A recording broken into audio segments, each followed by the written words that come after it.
I think, I mean, so many things appeal to me about playing Bianca. First and foremost, I think getting to collaborate again with all the fantastic folks that I get to in this, most especially Michael. Obviously, this go-around, he's also my director and my co-star, and we've been, you know, such good friends throughout this journey, so getting to re-team with him. But I think the thing that interests me so much about Bianca, I guess, is sort of her heart, you know? These films obviously are a lot about family, and I think the ways in which she prioritizes family, what they mean to her, and also, you know, throughout the course of the films that she's constantly trying to understand sort of who she is in the world, who she wants to be, and you know, her art and her dreams. And I think those are things that I certainly relate to, and I think so many viewers do too.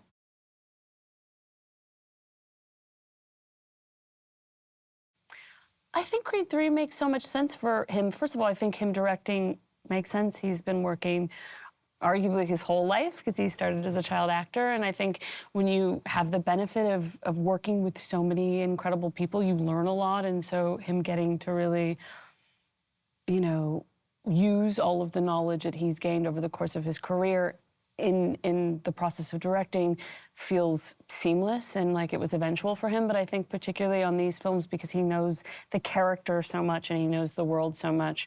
And, you know, for the third installment, I think you're always trying to figure out what can we do that's new inside of this story. And so having Mike also, you know, be at the helm, I think, is something that adds a freshness to the universe now.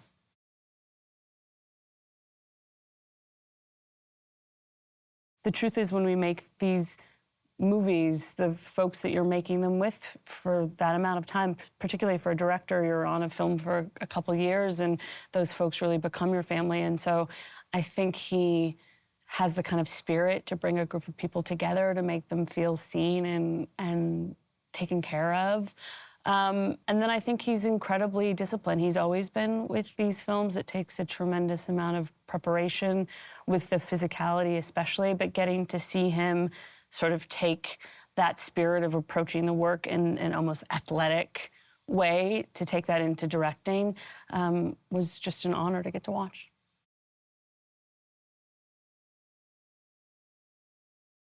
I think what's been so tremendous about watching the relationship between Adonis and Bianca grow over the course of the 8 years we've been making these films is Mike and our relationship has grown and changed in the sense that I feel like when we first started making these movies, we look back at photographs and we, first of all, like look so much younger, which I think is not just an aesthetic thing. I think it has to do with us like still not quite being formed in terms of the kind of artists that we necessarily wanted to be or what we wanted to do, not just in this industry, but like with the time that we have on this earth with our lives. And I think now we come into the film as Adonis and Bianca now with a family and careers behind us and ahead of us. And I think Mike and I as people have such a more founded sense of who we are and what we want to do, and to get to see that growth and also support each other throughout the 8 years, and that growth has been really such a gift.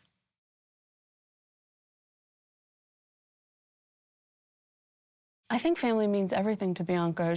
You know, a facet of her,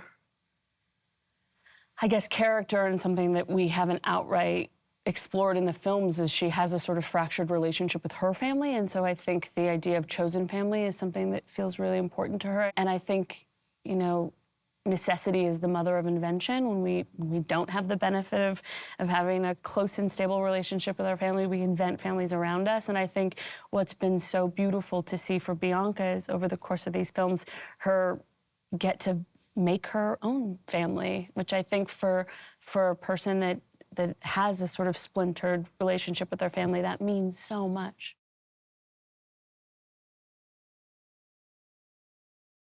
I think there's always sacrifices, but I also think that there's a kind of gift that your children hopefully give you, which is a newfound sense of purpose. So I think they illuminate your dreams and invigorate your dreams. And so for me, I don't think that Bianca has necessarily given up anything because of Amara. I think instead she's found new things that are imbued with a sense of importance when they weren't. I think your dreams, when they're just connected to you, sometimes can feel really shallow, and I think your dreams really deepen when they're not just for you, when they're for other folks, and especially for a person that you've made. So I think Amara is a real gift to her in that way.